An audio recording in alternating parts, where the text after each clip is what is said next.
Good afternoon. So I mentioned to James, who just introduced me so elegantly, that if you have questions or comments, don't wait until I finish sharing my thoughts with you. Ask them or make them whenever you so feel. It's hard for me to actually see very well with the lights, but so feel free to shout. It won't be the first time I've heard shouts when I share my thoughts with folks. Because we're recording, we would ask that you use the mics that are located in each one of the aisles. When I see you, I will point to you and let you know that it's time to ask the question. So let me share with you in the broadest sense what Homeland Security means. It means really fundamentally the security of our institutions, the security of our way of life, and I think very importantly, the security of our values. And the Internet and the ethics of communication and engagement via that network is very much a part of what we do. And it is clear that the challenges to network security are immense and, quite frankly, are escalating each and every day. And we as a government are making advancements in our work in this area, but I think everyone understands, and we most certainly do, that we are not where we need to be. And so that is why I have come here, quite frankly, to Black Hat, and to share some thoughts with you about our vision, and to really hopefully elicit your thoughts and input. Because it is, quite frankly, breathtaking, the talent and expertise that exists in this room and throughout this conference, and we need and ask for your assistance in the work that we are doing. You know, the Secretary and I every morning get an intelligence and information briefing about the threats and the events that are occurring or have recently occurred not only domestically but throughout the world. And increasingly, the cybersecurity or network security threats and events are becoming more and more prominent in those briefings on a daily basis. And it speaks to the challenges that we face. And it is clear as I travel around the country and speak with companies and experts in this arena, that the state of affairs is rather turbulent. And that reality, I think, is echoed when I engage internationally as well, whether it's with companies that are domiciled in other nations or speaking with my government counterparts around the world. Network security and the challenges to that security are of increasing prioritization and, quite frankly, of increasing concern. And so it's clear that the current state of affairs, an individualized or solo response to those challenges and those threats, is not working as ably as we would want to ensure that the Internet is a duly protected arena of free expression and free communication. And we in the Department of Homeland Security consider ourselves uniquely situated within the federal government construct to address that challenge and to address those threats as a facilitator and enabler of the private sector. And I want to, if I can, explain for a moment why that is so. The Department of Homeland Security is a civilian agency, and we stand at the intersection of four critical stakeholders: the private sector, the enforcement community, the intelligence community, and then our own departmental responsibilities in protecting the .gov space. And it is in recognition of our unique place at the intersection of the work of those four key stakeholders that we created our critical response protocols and our critical response organization in the NCIC, an organization that I think, or that I hope all of you are familiar with, the National Cybersecurity and Communications Integration Center. And critically, it is not a body that seeks to determine and find accountability, but rather to facilitate the response and remediation of incidents and the protection of networks for the future.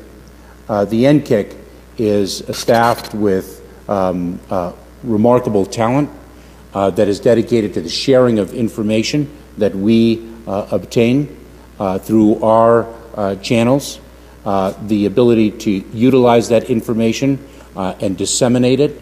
We do that every day. The private sector and government partners are represented on the floor of the NCIC, and to assist in the response and remediation. And we have actually teams that travel to the locations where incidents have occurred to assist in the response protocols.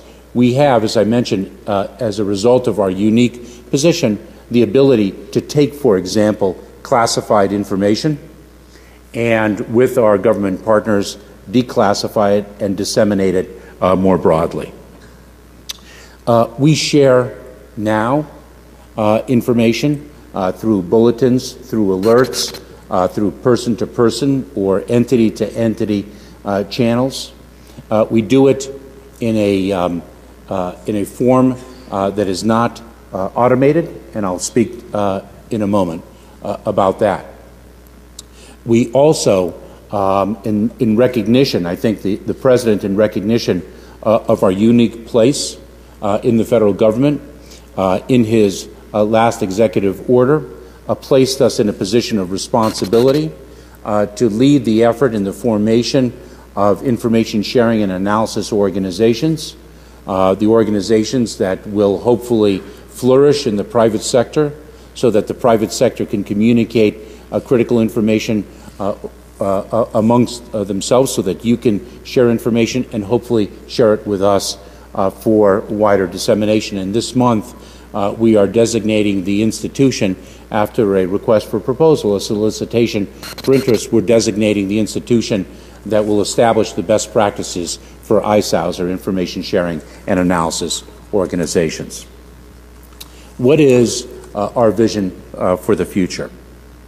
It is an automated and a near real-time capacity to share information that we receive so that we can disseminate it broadly and strengthen the ecosystem, at least raise the bar and level set the capacity of the private sector to protect itself and for our government partners to protect themselves.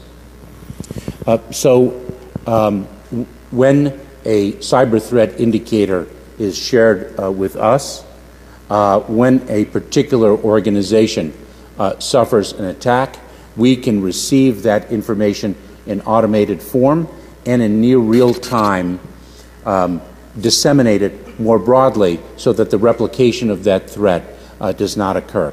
And I think it's very important to identify another critical element of our uniqueness in the Department of Homeland Security, and that is that we are the only department that has a statutorily created Office of Privacy and Office of Civil Rights and Civil Liberties. And so we are very mindful, and quite frankly, in the development of legislation, we have articulated the importance of this.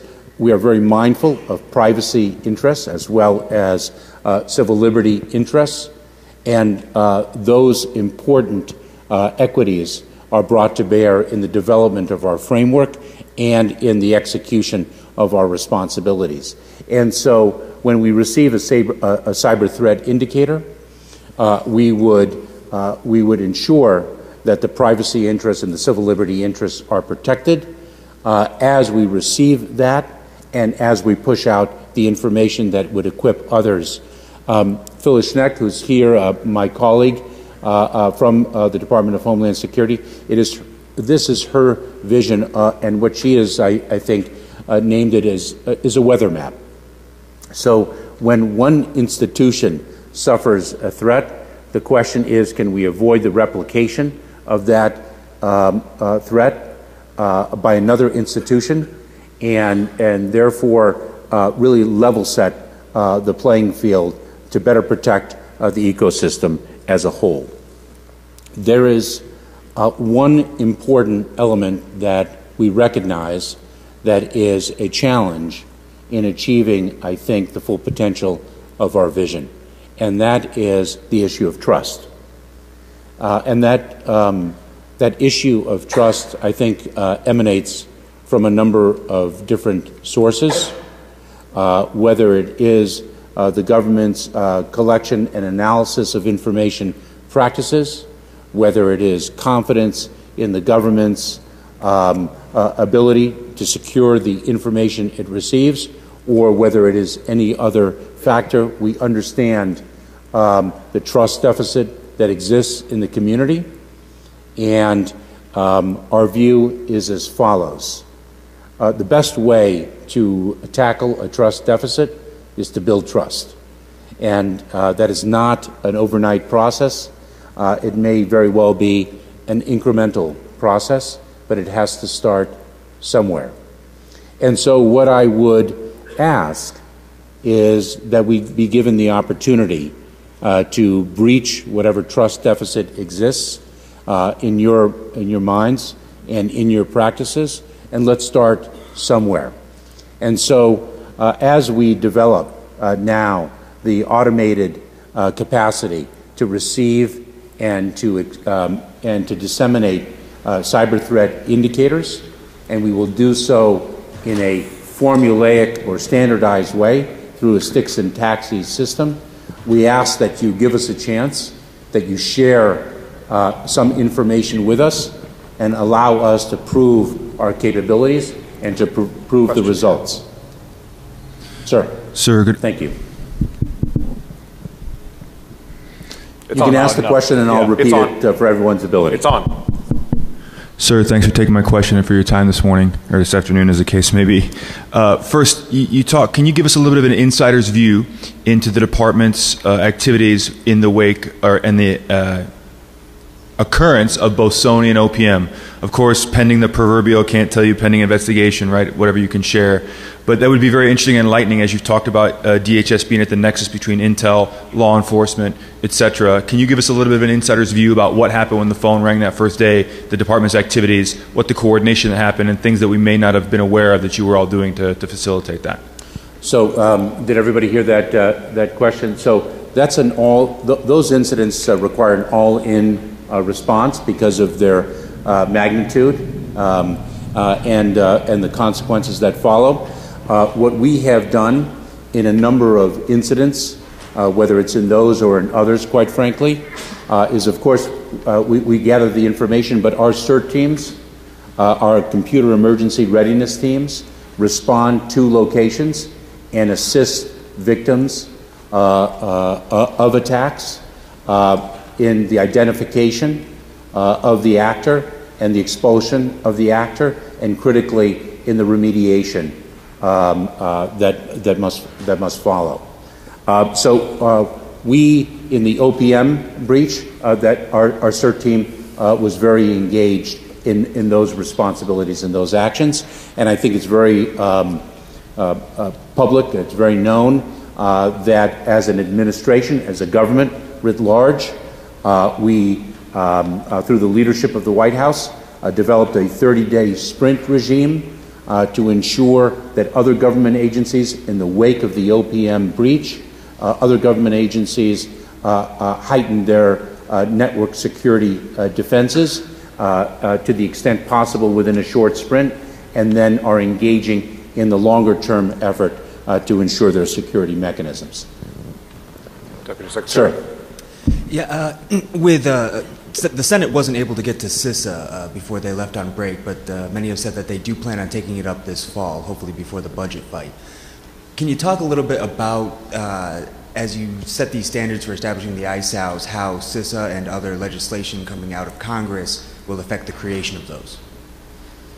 So I'm not That's an interesting question of how the legislation will impact the ISOWs and the creation of those. I think what's important for us with respect to CISA and the legislation is how it impacts the provision of information to the government and the government's ability to disseminate it in as near real time as possible. I think that has been our focus with respect to CISA, primarily number one, identifying the Department of Homeland Security, hopefully in the legislation, as the primary portal to receive information from the private sector for the various reasons that I've identified, because of our unique position in the federal government, as well as our unique responsibilities from a privacy and civil rights, civil liberties perspective. And of course, it significantly impacts the ability of private entities to share information, and hopefully removes an obstacle,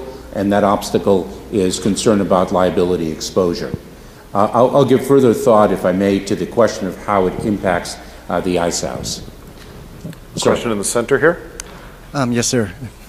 Thank you for being here. I have a question about the critical infrastructure sectors, and specifically the defense industrial base.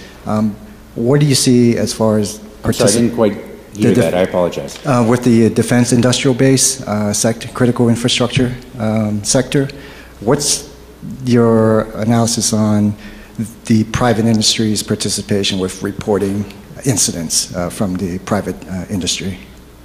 All the more critical when it involves critical infrastructure. How's that for the use of the same term twice in one sentence? I mean, that is of pivotal information, and I will tell you, certain sectors of the critical infrastructure landscape are far more advanced than others in working with the federal government to protect their industrial control systems. It's of vital importance, and the Department of Homeland Security is very, very engaged in that effort. As a matter of fact, when I referred to our CERT teams, we have ICS CERT, Industrial Control System CERT, specifically dedicated to those efforts.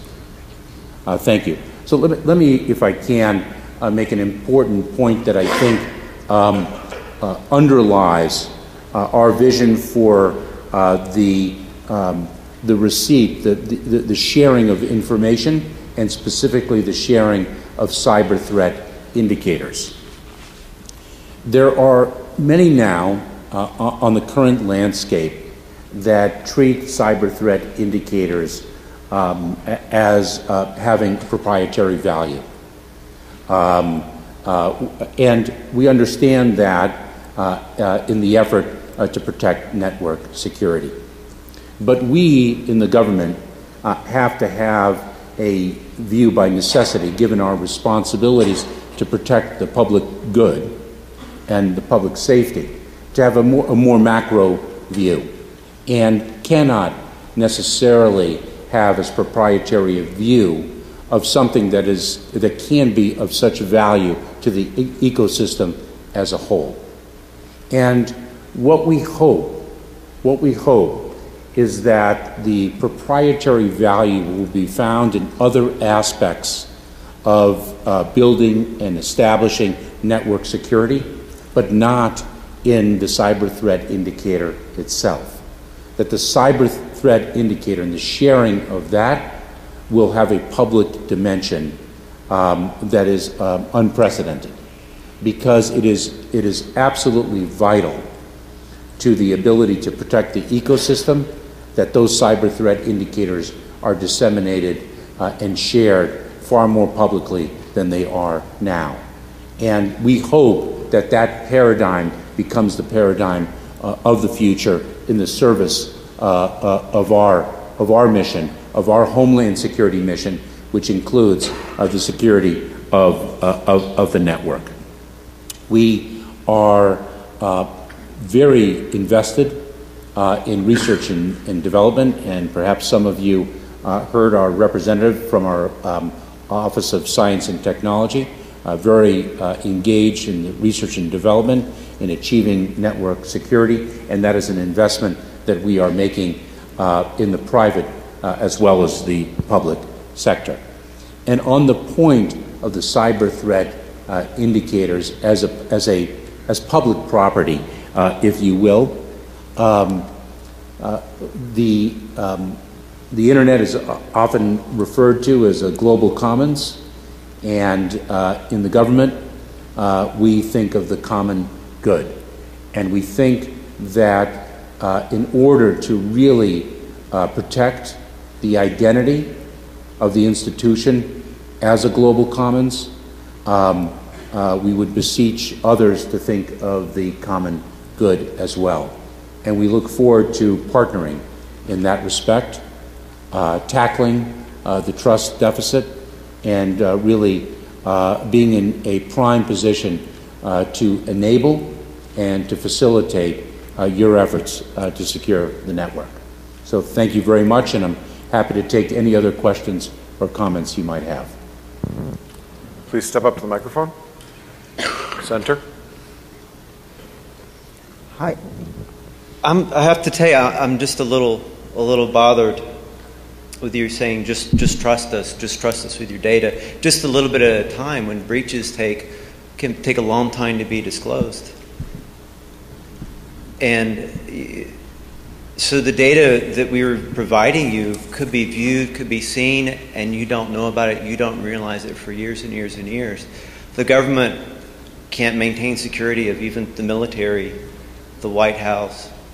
The Department of Homeland Security has issues with its employees groping others, disclosing data, theft. And it's even released a document publicly that shows congressional IDs, military IDs, and things like that. So when you say, just trust us with your data, it's hard for me to let go of that. And I understand where you're coming from. I'm not trying to be adversarial about it. No, I don't take it that way at all. I'm just being, I just haven't got that comfort level. Would you be opposed to having someone more from the hacker community pen testing it and saying, and certifying it and saying, here's a letter, we've gone through this and checking it? Because, with the PSO breach and the other things that have been going on, so, you just need to give us more, in my opinion, than just trust us.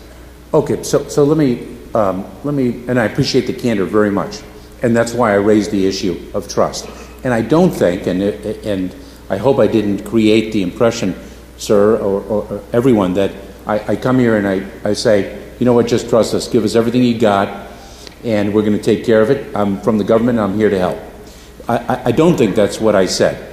I think what I said was, I recognize the trust deficit. I understand that it is born of a number of factors. You might have mentioned one or two with which I would take issue, but that's perhaps a separate sidebar discussion. But the question is this: where can we start to build it, to repair it, to build it back, however you might frame it? And what will it take? And what I ask for is, let's start somewhere. Start small, and let's build from there.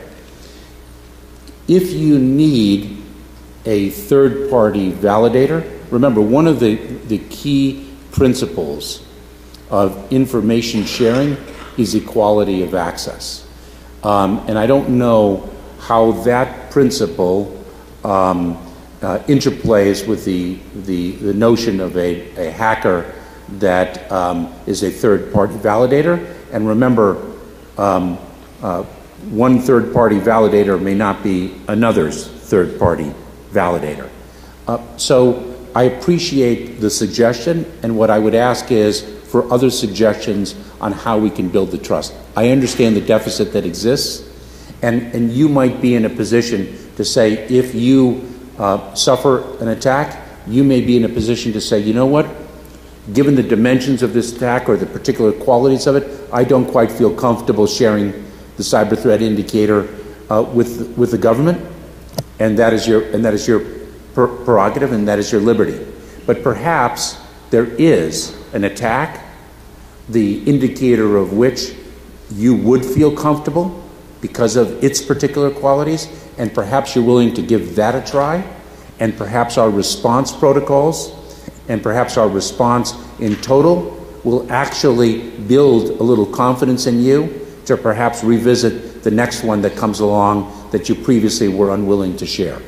So my thought is, find a spot where you feel comfortable starting, and let's build from there. And if we earn your trust, great. And if we don't, we're going to have to tackle the reason why not. The next question is coming from the far side. Mr. Secretary, the question is about ISACs versus ISOWs. What is there in the ISOW process now that will rectify some of the problems that we were unable to create confidence in the ISACs over all those years? So the organization that we are going to select this month to develop the best practices will be an organization that is fervently engaged in public discourse with respect to the challenges that have plagued to some extent the ISACs. Certainly we've heard great praise with respect to some ISACs and some criticisms and some challenges.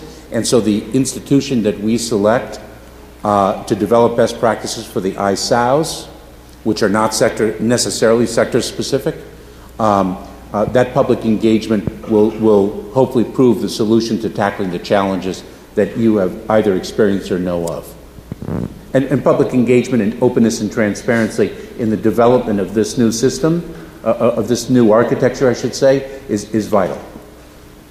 We have a question in the center aisle, sir. Hi. So you mentioned about automated real-time sharing of information. Yes, and near also real-time. Yeah, and that's good. And also you mentioned about protection of privacy and confidentiality and that kind of thing.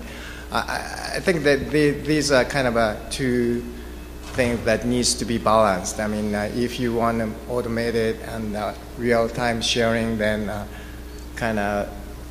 but you need to look into the information so that if it's okay to share and so on. So what is your plan to deal or balance those two things? So let me share with you why the word near in preceding real time is so important. It goes precisely, I think, to the point that you are making. Our goal is to share in near real time the information we receive, because the difference between real time and near real time is creating the space for the privacy and civil liberty equities to be properly addressed. And what we are doing is now, and our goal is to roll it out more fulsomely in October of this year, is to build the automated capability and to develop protocols, and those protocols will be the subject of great discourse.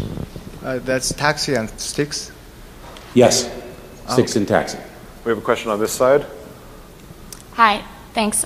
So how do you think that the OPM breach impacts the information sharing debate and your considerations? What would you say to people who say now that the federal government should not be trusted with more either cyber threat indicators or personal data potentially, since the massive breach showed that the federal agencies were not able to protect the personal data that they already had? Well, I think, quite frankly, that different parts of the government are more advanced in their network security systems than others, and the OPM breach was obviously a significant challenge, but one has to, in the government, with the responsibilities we have, one must address it as an opportunity. It's an identification of a challenge and an opportunity to address it, not only with OPM specifically and the information it warehouses, but across the government. And the 30-day sprint that was led by the White House was not an OPM-specific 30-day sprint, but was across the government departments and agencies. So I've heard as recently as this morning, in speaking with some of the attendees here, about the OPM breach and its impact on the confidence in sharing information with the government. And as I think I addressed, the rattled confidence is born not exclusively because of the OPM breach. For some, that might have impacted the confidence level. For others, it's born of other things. And we've got to rebuild or strengthen the trust relationship, and we're dedicated to doing so. And so we've responded to the OPM breach with vigilance, and we're going to be a stronger network security system in the government than we were previously. Question on this side, sir. But to not share, if I may, sorry, but to not share the information, or at least to not start in some way to share the information and give it a try, I think is surrendering the ability to exploit a capability that may in fact, and I think, and my colleagues think, will in fact work in strengthening the network security as a whole. Sorry, James. Thank you. Yeah, I think there's a consensus that sharing is very important. You've talked about trust as being one of the barriers for that, and I was wondering if you had some thoughts on what role anonymity could play in assuring that in your vision for sharing, if that could actually help bridge that trust gap that you've talked about. There's a difference between breach and bridge, by the way. I just want to. So that's a very important point, and anonymity is going to be a cornerstone of our information sharing protocols. That's a very important point. Okay, I didn't realize this gentleman was standing already. You're next, sir. Yes, so you've been discussing the automated delivery of cyber threat indicators. Is your organization at this time considering the automated collection of those sorts of indicators? Yes, what we are building is the ability in automated form to receive, and then the automated ability to share, to disseminate. Yes, what I'm trying to describe instead is one could envision, say, on-site monitoring, that kind of thing. Are you considering branching out into that sort of direction, or no? I'm sorry, are we considering? Branching out potentially into on-site monitoring, that sort of thing. I don't know the answer to that question. Okay. I'm sorry. On this side? The monitoring of the data, that is, I think, beyond the purview of what we are building now. Next question in the center here. Hi. So I'm assuming the U.S. government is going to be participating in releasing information that the individual agencies see, but in light of the emails from Hacking Team and the releases from Edward Snowden, will there be releases regarding 0 days that the U.S. has bought and is using or is receiving through contractors? Will that information be shared through this channel as well? I don't know the answer to that question. You know, in the interest of as much openness and transparency, I'm going to ask my colleague, Phyllis. Do you know the answer to that question? So I would say we're going to declassify and release everything. We're going to declassify and release everything we can. Thank you. Question on this side, sir. So from a... Thank you, Phyllis. You've talked a bit about the anonymization of the sources, and that's really great. How do you intend to vet recipients of indicators such that your adversaries aren't monitoring those channels to know when those indicators are basically burned? So somebody asked the question before, and we are building the capabilities to ensure the provenance, if you will, of the information we receive. And I think we'll be able to speak to that more technically at a future date. But we are very well aware of that concern. Question from the center, sir. So there's a couple of things. One, when you look at the government as a whole, it is the computer and network security is held together by baling wire, chewing gum, and duct tape. You've got Windows 98 operating in military bases. You've got some of Vista. And everybody's trying to do that, and your contracting process is driving a lot of that, and you are a government. So how are you going to address this? Because by the time you catch up with the technology, it's already past you. So are you having a culture change with regards to how you're building this new information security automation? Are you changing also how you're recruiting? Because by the time somebody gets through a clearance, again, they're not interested anymore. I mean, and most people who really do good work in this couldn't get clearance for those reasons. So given how you've described our system, I don't think I'm going to invite you to my office to play a game of Pong anytime soon. No, so I like Atari. Yeah, exactly.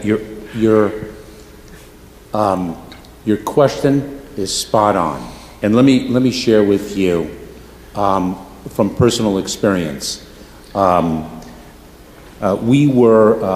used to be at an agency. I used to lead an agency that that administered the legal immigration system of our nation, and it was a paper-based system. And that means that we receive paper, we move paper from office to office around the country, and we send out paper.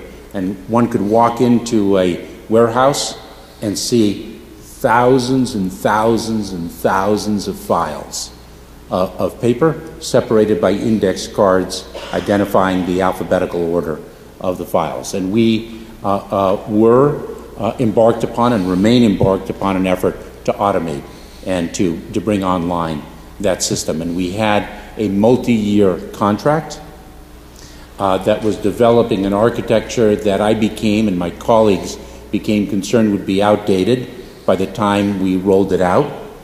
And so we moved to more off-the-shelf products. We moved to an agile development cycle.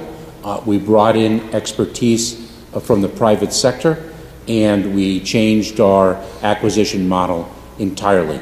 And that is not something specific to that agency. That is something that we across the department are very focused on. You identify the recruitment of talent. We're very focused on that. We're very pleased that we had legislative support for our ability to recruit the top talent in changing the pay scale. We've brought in the administration. This administration has really invented a model that is extraordinary, the digital services that draws from the private sector on a full-time but short-term basis the top talent. We are working through our human capital processes to make sure clearances are far more facile and more nimble than they have been, because we lose people in the clearance process because they have other opportunities when they're as talented as this pool of individuals is. So on the recruiting, on the clearance, on the acquisition side, those are all areas of intense focus and activity in the department. On the far side here? Yeah. You had mentioned, the lady there before had mentioned about having antiquated systems and so forth. How are you going to maintain, as you go forward, accountability for ensuring you execute on replacing or upgrading systems or patching systems? Are you going to have an audit or results of audits that you want us to trust you, but can you show us, hey, that you're improving? Are you going to have a scorecard that we can see, the public can see, in order to have some of that trust that you are improving, that you are able to secure the information we provide you? So we have quite a number of accountability mechanisms, both within the department and outside the department, whether it's our own Inspector General, whether it's a GAO, and of course, quite frankly, we have oversight committees in the legislature. But I think your idea of self-initiated oversight and publication of the results is very good, and our people very well may be already focused on that, but I will certainly note that and communicate its importance. I think that's a very important thing to underscore. Yeah, and then the gentleman also had mentioned about having hackers do your testing of your systems, maybe having independent private sectors perform some of that testing for you so that you have that third-party objectivity. So we have, in our own organization, we have a red team methodology, if you will. We pressure test internally. But the publication of information and the transparency and openness are critical parts, and it goes to the issue of trust, I think, that is on everyone's mind as well. It's a very good point. We have about 9 minutes left. If you have questions, you need to be standing. Question here. Thank you. Hello. With the government's latest economic crisis, we've kind of moved to a model of lowest cost technically acceptable, and that's really stemmed a lot of vulnerabilities. With information sharing, that's not going to be able to capture all vulnerabilities that are on the horizon. So what is your vision moving forward in having something a little more than technically acceptable to allow us to be able to combat some of these threats that are on the horizon? I don't think our approach is a penny wise, pound foolish approach. I think we're looking at building the best capability, and while cost is always a factor, given the fact that we are stewards of public funds, it's always a material factor, but it is not determinative. I don't think we take a penny wise, pound foolish approach to the, especially given the criticality of the endeavor. I don't know if I tackled your issue head on. No, I mean, it's said that the breaches are really stemming from a lot of contract work that may not be up to par due to, again, just the acquisition process being that you can employ or put staff technically acceptable, which isn't really doing much for us now. I mean, we just need to be on top of things and way ahead of the curve to be able to defeat and combat what we see on the horizon. And I mean, I was just wondering, going forward, is that going to continue to be the case? And are we going to change our model to, and I know a lot of this is within Congress and funding and everything else, but what are we doing to be able to employ more technical folks that can be in positions that we can entrust and make sure that our systems are as secure as they need to be? When you say we, are you speaking of us in the government? Yes. So we have a very concerted effort to recruit the best and the brightest. I should say one of the things that we are doing, and we're trying to move as quickly as possible, is open an office in Silicon Valley to really, for a number of reasons, break down barriers, given the amount of activity and the amount of cutting-edge work there, to be able to capitalize and capture that cutting-edge work, and critically to, I think, the point that you make, to assist in our recruiting of the talent that is there, so that we are active on both coasts. Thank you. You know, there's also something fundamental in joining the government and the efforts that we undertake that is independent of an economic calculus.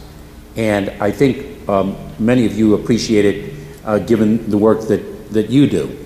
And that is the fulfillment quotient of actually working on something that is extraordinarily important to the well-being of many.